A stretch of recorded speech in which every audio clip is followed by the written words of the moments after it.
देश भर में पेट्रोल और डीजल की कीमतों में बढ़ोतरी के बाद सियासत भी तेज हो गई है। अंतर्राष्ट्रीय बाजार में कच्चे तेल की कीमतों में उछाल और मिडिल ईस्ट संकट के बीच तेल कंपनियों ने पेट्रोल डीजल के दाम में करीब 3 रुपए प्रति लीटर तक की बढ़ोतरी कर दी है। छत्तीसगढ़ की राजधानी रायपुर में 103.58 रुपए पर लीटर पेट्रोल मिल रहा है। वहीं मध्य प्रदेश की राजधानी भोपाल में पेट्रोल की कीमत 109.71 पहुंच गई है, जिसको लेकर विपक्ष ने केंद्र सरकार पर हमला बोला।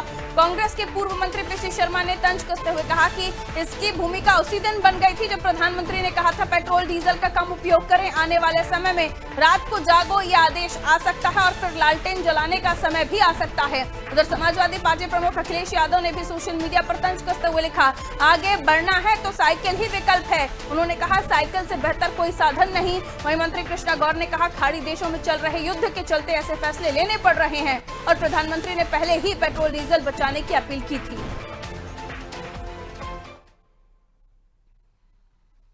इसकी भूमिका उस दिन बन गई थी कि हर एक चीज के रेट बढ़ेंगे। जिस समय प्रधानमंत्री जी ने कहा था कि वर्क फ्रॉम होम करो,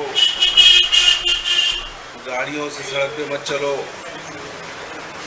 तेल बाहर का जो है उसकी बनी हुई चीज़ें मत खाओ, सोना मत खरीदो, उस दिन ये सोची समझा का स्टेटमेंट पूरा विश्व जानता है, पूरा देश जानता है कि खाड़ी देशों में चल रहे युद्ध के कारण जिस प्रकार की असामान्य परिस्थितियां पैदा हुई है, उसकी वजह से कुछ अप्रत्याशित फैसले लेने पड़ रहे हैं। और इस दृष्टि से प्रधानमंत्री जी ने भी देशवासियों से यही आह्वान किया था कि हम पेट्रोल डीजल की बचत करें, हम विदेश यात्रा को रोकें ताकि हमारा विदेशी मुद्रा का भंडार सुरक्षित रहे। किसी भी देश के लिए विदेशी मुद्रा के भंडार को सुरक्षित रखना उस देश की सुरक्षा के लिए बहुत आवश्यक होता है। और इस दृष्टि से प्रधानमंत्री जी ने देश के नागरिकों से अगर ये आह्वान किया है तो निश्चित रूप से इस देश के नागरिकों का बहुत बड़ा विश्वास प्रधानमंत्री जी के प्रति है। तो पेट्रोल डीजल की कीमतों के बढ़ने के साथ ही ये अंदाजा लगाया जा रहा है अब महंगाई की मार भी झेलनी पड़ेगी। हालांकि इस पर सरकार का अपना तर्क है और ये बताया जा रहा है कि मिडिल ईस्ट संकट की वजह से जो कदम उठाए जा रहे हैं वो समय की जरूरत है। हालांकि इस पर सियासत भी जमकर हो रही है। मनोज वर्मा जी हमारा पॉलिटिकल एडिटर हैं, उनसे और भी हम समझने की कोशिश करते हैं। और मनोज जी, ये अंदेशा पहले से ही हो गया था पेट्रोल डीजल के रेट्स के बढ़ने को लेकर। हालांकि 3-3 रुपए बढ़ जाएगा इसका आकलन किसी ने नहीं किया था क्योंकि एकदम से ये रेट्स बढ़े हैं और अब सरकार का पक्ष की मिडिल ईस्ट संकट की वजह से ये कदम उठाने पड़े हैं, अप्रत्याशित कदम है। और वहीं विपक्ष इसको लेकर कह रहा है कि जो अभी जो है उसी को लेकर वो आगे के संकट को लेकर अपनी बात रख रहा है, क्योंकि उनका ये कह रहा है कि सीधे तौर पर अब महंगाई की मार जनता को झेलनी पड़ेगी। देखिए, निश्चित तौर पर जो खाड़ी संकट है उससे पूरी दुनिया परेशान है। हॉर्मुज स्ट्रेट से दुनिया का 20% तेल आता है और भारत का 80% तेल उसी रूट से आता है। तो भारत के लिए सबसे बड़ा संकट है ये। हालांकि अभी तक हमने देखा है कि ईरान ने हमारे जो पेट्रोल टैंकर हैं या गैस के टैंकर उनको निकलने दिया है, लेकिन उतना फ्लो नहीं है जितना होना चाहिए। और सबसे बड़ी बात यह है कि जो क्रूड ऑयल का दाम जो 67 बैरल हुआ करता था अब से 3 महीने पहले, वो जाकर अब 110 रुपये के आसपास चला गया है। यानी उसमें आधा 40% की बढ़ोतरी हुई है। उस लिहाज से जो 3 रुपये बढ़े हैं उसको हम कह सकते हैं कि महज 3% की वृद्धि हुई है, क्योंकि सरकार ने इसके पहले हमने देखा था कि टैक्स में कमी की थी और उसका भार पेट्रोलियम कंपनियों पर ना आए, पब्लिक पर ना आए, पेट्रोलियम कंपनियों पर आए। लेकिन उसके बाद भी जब हालात नहीं बदले फिर मजबूरी में सरकार को एक बढ़ोतरी करना पड़ी है। आप देखिए, कल ही हमने देखा था कि दूध के दाम में 2 से 3 रुपये लीटर की वृद्धि की गई है। तो निश्चित तौर पर क्योंकि जब पेट्रोल डीजल बढ़ता है, खासतौर से डीजल, तो उससे भाड़े में वृद्धि होती है। तो भाड़े में वृद्धि होती है तो ढुलाई महंगी होती है, और ढुलाई जब महंगी होती है तो प्रोडक्ट महंगा होता है। वो प्रोडक्ट जब महंगा होता है तो उसका सीधा भार कंज्यूमर या ना उपभोक्ता पर पड़ता है। तो जाहिर सी बात है, हमने देखा कि पिछले बार जब महंगाई जो थी 4% से कम थी, लेकिन थोक महंगाई की कल जो आंकड़ा है वो 8% तक चले गई, यानी महंगाई दोगुनी हो गई है।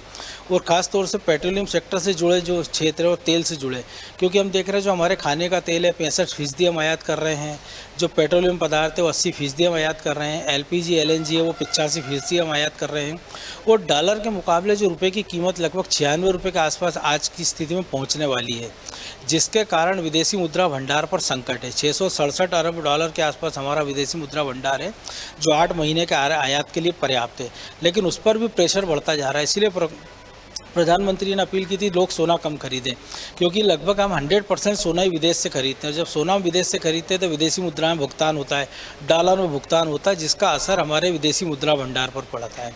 जब कोई आदमी विदेश जाता है तो वो विदेश जाने के लिए विदेशी मुद्रा लेता है भारतीय कोष से, वो उसका असर पड़ता है। तो ये सारी चीज़ें थी जिसलिए प्रधानमंत्री ने अनुरोध किया था लोग तेल की मात्रा कम कर दें, पेट्रोल डीजल की मात्रा का कम उपयोग करें, सोना 1 साल के लिए ना खरीदें। हमने देखा था कि सोने के दाम अचानक से 19,000 रुपये तक परसों बढ़े थे, हालांकि आज बाजार में गिरा है और कल लगभग 11-12 हज़ार के आसपास सोना टूटा है और चांदी में भी गिरावट हुई है। लेकिन पेट्रोल डीजल की जो वृद्धि है निश्चित तौर पर उसका 2-4 दिन में और व्यापक असर हमको देखने को मिलेगा, क्योंकि इसकी आड़ में हम देखते हैं कि जब दूध पर 1 रुपये बढ़ता है तो चाय में 1 रुपया सीधे एक चाय पे बढ़ा दिया जाता है, जबकि ऐसा नहीं है कि 1 रुपये लीटर के हिसाब से चाय बन रही होती है। हमने देखा है कि जब बाज़ार में थोक में तुअर की दाल या कोई दाल उसमें 10 रुपये किलो में भाव बढ़ता है तो जो होटल मालिक है वो 50 रुपये प्लेट बढ़ा देते हैं। तो ये जो आपदा में अवसर की जो बीमारी है मध्य हिंदुस्तान के लोगों को, ये सबसे बड़ा एक संकट है। अब जो पेट्रोलियम पदार्थों के दाम हम बढ़े हैं तो आप मान के चलिए कि 3% हमने बढ़ाए हैं केंद्र सरकार ने, लेकिन हो सकता है कि इसकी आड़ में जो ट्रांसपोर्टर हैं वो 10 से 15% भाड़ा बढ़ा दें, जिसका असर आम उपभोक्ता पर ही पड़ेगा। तो मुझे लगता है कि सरकार को इस दिशा में भी ध्यान देना चाहिए कि जिस अनुपात में महंगाई की दर बढ़ रही है उसी अनुपात में दाम बढ़ाए जाए, ना कि उससे 10 गुना 5 गुना ज़्यादा। नहीं तो फिर आम जनता को महंगाई से राहत नहीं मिल पाएगी। बिल्कुल, और ये अवसर ढूंढने वाले लोगों को जरूर फायदा हो जाएगा। आम जनता जितनी महंगाई है नहीं उससे ज्यादा हर्जाना भुगत रही होगी, इसलिए जरूरी है कि इस तरह के कोई रेट कार्ड जारी किए जाएं या कोई एडवाइजरी जारी हो कि कितना किस चीज पर पैसा दिया जा सकता है या लिया जा सकता है। बहुत शुक्रिया मनोज जी, क्योंकि ये समय ऐसा है कि जब पूरे देशवासियों को इकट्ठा होकर देश के साथ खड़े रहने की जरूरत है। सियासत की इसमें कोई आवश्यकता नहीं है, क्योंकि ऐसा संकट है जो हुआ तो मिडिल ईस्ट में है, लेकिन उसका असर पूरी दुनिया पर पड़ रहा है और देश भारत भी इससे कहीं अछूता नहीं है।